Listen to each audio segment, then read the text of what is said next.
పిల్లలు ఫిజికల్లీ విశాఖ జిల్లా భీమిలి నియోజకవర్గంలోని తగరపు వలస బంతాట మైదానంలో KPL Bahara Venkata Suryakumar memorial cricket టోర్నమెంటును వైసీపీ మహిళా అధ్యక్షురాలు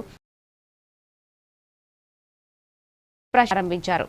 టాస్ వేసి టోర్నీని ప్రారంభించిన ఆమె క్రీడలను సరదాగా తీసుకోవాలని, గెలుపు ఓటములు సహజమని అన్నారు.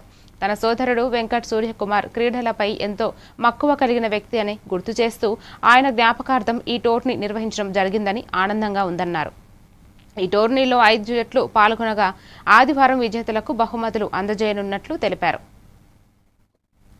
మన విజయ్ బాబు కిరణ్ బాబు చెప్పడం జరిగింది. వెంటనే కిరణ్ బాబు అమ్మాయిలాగా కేపీఎల్ సీజన్ 4 చేస్తున్నారు, అన్ని పేర్లు మీరు ఏమైనా ఇలా చేస్తారా అనగానే మా అన్నయ్యకి చాలా క్రీడారంగం అంటే అన్నయ్యకి చాలా ఇష్టం.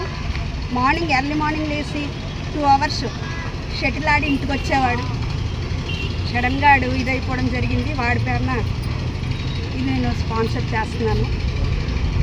ఏదైతే పిల్లలు ఇప్పుడు పెద్ద పెద్ద ప్లేయర్స్ అందరూ మనకి కిరణ్ బాబు చెప్పినట్టు ఎక్కడి నుంచో రాలేదు. ఇలాగే చిన్న చిన్న గ్రామాల నుంచి మీలాగా ఆడుతూ ఈరోజు ఎంత ప్లేయర్స్ అయ్యారంటే మీలాగా ఆడుతూ పైకి వచ్చిన వాళ్ళు చాలామంది ఉన్నారు.